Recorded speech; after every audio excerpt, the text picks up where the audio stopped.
Assalamualaikum warahmatullahi wabarakatuh. Aga kareba semua teman-teman. Baji-baji ji. Jumpa lagi bersama saya di sini. Terima kasih teman-teman untuk semua yang sudah mensubscribe channel saya, mendukung saya hingga sampai di titik ini. Alhamdulillah, pada malam ini saya akan membagikan lagi kisah perjalanan saya di salah satu danau yang berada di Sulawesi Selatan, teman-teman. Tentunya ketika kita berbicara masalah danau, teman-teman pasti akan langsung tertuju di Danau Ranukumbolo yang berada di atas Gunung Semeru, teman-teman. Nah, di Sulawesi Selatan juga terdapat sebuah danau di atas gunung, namanya Danau Tandralili, yang berada di Desa Manimpahoe, Kabupaten Goa, Sulawesi Selatan. Nah, danau ini dikelilingi oleh gunung yang tepatnya berada di kaki Gunung Bawakaraeng dan juga Lompo Batan, teman-teman. Di video kali ini saya akan membagikan kisah perjalanan saya di Danau Tandralili tepat pada tanggal 21 Mei 2018 yang lalu, teman-teman. Malam itu saya mulai perjalanan dari Makassar menuju Desa Manimpahoe, teman-teman. Untuk ke sana, saya kira perjalanannya dari kota Makassar menuju desa terakhir mungkin sekitar 3 jam perjalanan, teman-teman. Tidak terlalu jauh. Apalagi mau ke alam, pastinya tidak mikir. Baiklah teman-teman, pada video kali ini langsung saja pada intinya. Tepat pada tanggal 21 Mei 2018 yang lalu, saya dan juga Didi melakukan perjalanan malam.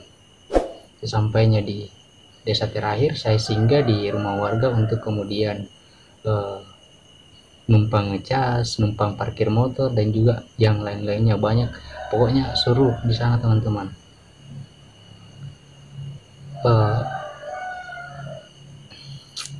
Suara ayam, berisik.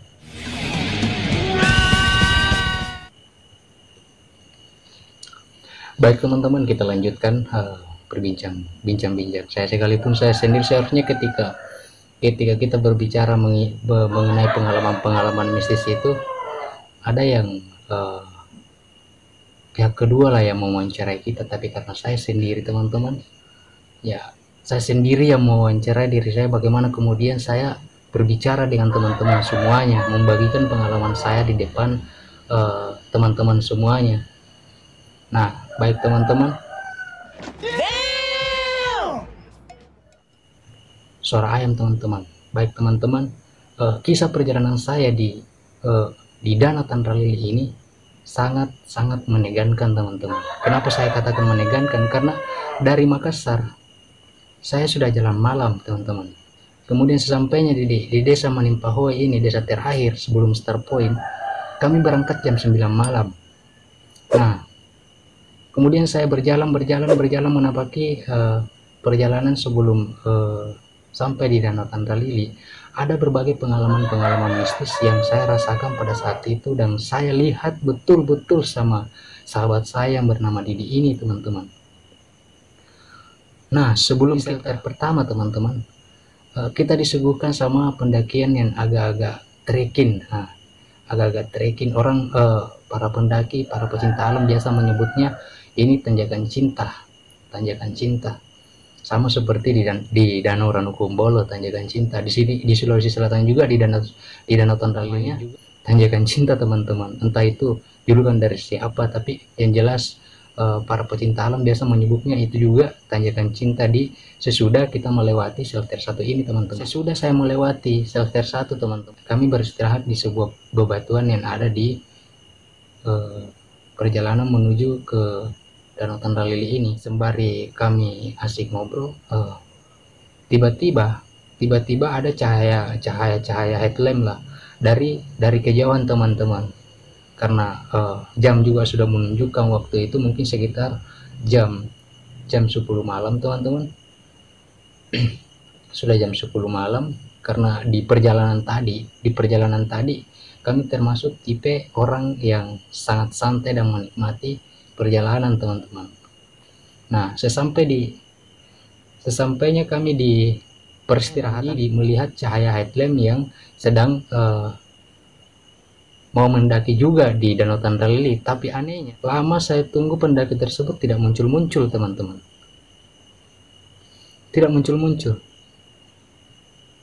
Kemudian kami bergegas dan meninggalkan peristirahatan saya, kemudian melanjutkan kembali perjalanan menuju danau. Kami dikagetkan dengan beberapa cahaya headlamp yang tepat berada di depan saya, teman-teman. Tepat berada di depan saya dan tidak terlalu jauh, mungkin jaraknya sekitar 100 meter lah, teman-teman.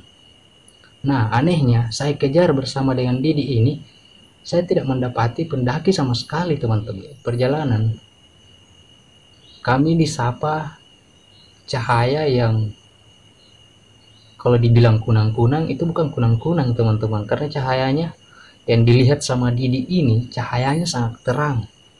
Cahayanya sangat terang tepat di belakang saya, teman-teman. Mana kondisi kita malam itu sudah basah kuyup juga karena diterpa hujan. Kita juga tidak bawa panco. Pendakian saya betul-betul malam itu horor sekali, teman-teman. Saya mendaki berdua, mendakinya malam-malam juga. Kami hanya berharap pertolongan Allah Subhanahu wa Ta'ala. Mungkin waktu itu hanya bermodalkan tekad, teman-teman. Tekad dan juga keberanian pada waktu itu. Nah, cahaya yang tadi ini ditegur sama sahabat saya Didi, tapi langsung saya juga refleks mengingatkan Didi agar dia tidak menunggu cahaya itu, biarkan saja, karena saya kira ketika sesuatu ingin menempatkan di depan kita, artinya dia punya maksud tersendiri. Nah, setelah ditegur sama Didi, cahaya tersebut menghilang, teman-teman. Menghilang.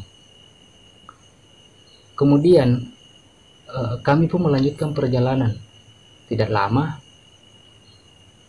tiba-tiba ada suara kayak pendaki, ya kayak ramai sekali. Begini ya, teman-teman. Sebelum saya terlalu jauh, sebenarnya jalur yang kita lewati sebelum sampai di Danau Tandalili, sebenarnya dulunya di sana perkampungan warga, teman-teman. Tapi karena tragedi longsor tahun 2004 yang lalu membuat rumah-rumah warga yang ada pada desa tersebut terbawa hanyut oleh longsor, teman-teman. Nah, itulah yang kemudian jalur menuju Tandalili ini menjadi ya, dibalik keindahannya pasti ada hal-hal yang mistis. Pasti setiap gunung pasti ada hal-hal mistis yang bertengger juga di situ, teman-teman. Tentunya pasti begitu kan. Nah, kami pun melanjutkan perjalanan karena di Danau Tandalili ini tidak ada pos tidak ada. Kami pun melanjutkan perjalanan terus sampai kemudian di Danau Tandalili. Alhamdulillah saya sudah lega karena sesampainya kami di sana sudah banyak pendaki yang camp. Tapi karena saya termasuk tipe pendaki yang tidak suka dengan hal-hal yang ramai. Kalau ramai maksud saya apa ya? Bedanya kota dengan gunung apa ya? Nggak ada kan? Kita ke gunung itu untuk menikmati kesunyian. Emang apa sih nggak boleh? Sombong amat. Kita betul-betul ingin menikmati gunung tersebut, teman-teman. Bukan ke sana untuk ribut-ribut apa segala macam, enggak. Karena kan kita ke gunung untuk mencari ketenangan, ya kan? Nah, setelah kemudian kami cek cari tempat camp yang cocok untuk membangun tenda, kami juga sudah basah kuyup. Makanya ketika teman-teman mendaki, kita disarankan untuk kemudian membawa baju ganti. Jangan sesekali tidak bawa baju ganti, teman-teman, karena itu tentunya akan membahayakan tubuh teman-teman. Karena di gunung itu kan pasti iklim cuacanya dingin, otomatis ketika tidak ada persediaan baju, bisa-bisa nanti hipotermia. Dan ketika ketika di gunung, niatnya ke sana mau senang-senang, kembali sakit karena teman-teman persiapannya kurang. Setelah lama kelamaan tenda saya selesai dibangun, kemudian kami masuk bersama Didi untuk kemudian mengganti pakaian saya basah,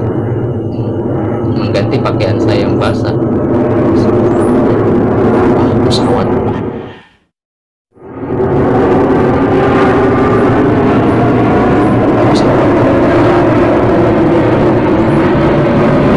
Pesawat tidak mengerti kita lagi buat konten, diganggu sama pesawat. Ini saya ngecamp di belakang rumah teman-teman. Jadi untuk teman-teman semuanya, saya harap di rumah saja dan apapun itu lakukan saja.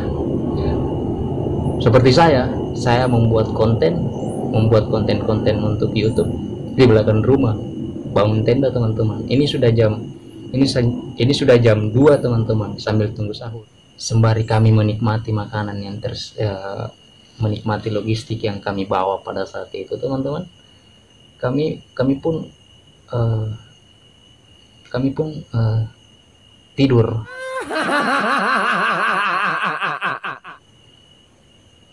Kami tidur. Setelah bangun paginya, yang mengagetkan teman-teman, yang mengagetkan saya dan juga Didi teman-teman, kue atau biskuit yang saya makan malamnya itu, cuma satu sisir teman-teman, satu garis teman-teman. Namun anehnya ketika saya bangun pagi, saya tanya Didi, kau yang makan sebagiannya ini kah? Didi bilang bukan. Memang malamnya itu teman-teman, betul-betul kami kayak seakan-akan ditemani makhluk yang mengikuti saya pada malam itu. Kami diikuti sampai di situ teman-teman. Suara-suara hentakan kakinya di luar tenda disertai dengan hujan yang sangat deras membuat perjalanan saya pada waktu itu sangat mistis. Ketika kita mendaki, kita harus mempersiapkan segala sesuatunya. Salah satunya medan yang akan kita tempuh, kita harus tahu. Yang kedua, persiapan mental dan fisik itu juga wajib. Yang ketiga, bawa pakaian yang dibungkus sama plastik teman-teman. Yang keempat, SB atau sleeping bag itu juga penting. Jadi saya sarankan untuk teman-teman yang mau melakukan pendakian, bawa semaksimal mungkin yang menurut teman-teman itu adalah kewajiban untuk keamanan teman-teman nanti di atas gunung. Bawa semuanya teman-teman, bawa saja. Logistik itu yang paling penting teman-teman, karena ketika kita di gunung kekurangan logistik akan sangat berbahaya buat teman-teman. Bisa-bisa gagal muncak, atau mungkin bisa-bisa gagal ke Danau Tantalili, ya kan? Nah, singkat cerita sekian. Nah, mungkin tidak panjang lebar video saya untuk teman-teman semuanya. Terima kasih yang sudah mendukung saya dengan sepenuh hatinya dan jiwanya. Saya akan terus membagikan video-video yang saya ketahui, dan saya akan terus mengedukasi teman-teman semuanya mengenai pengalaman-pengalaman pendakian saya, bagaimana saya di alam, dan akan banyak juga konten-konten menarik yang akan saya upload di channel ini teman-teman.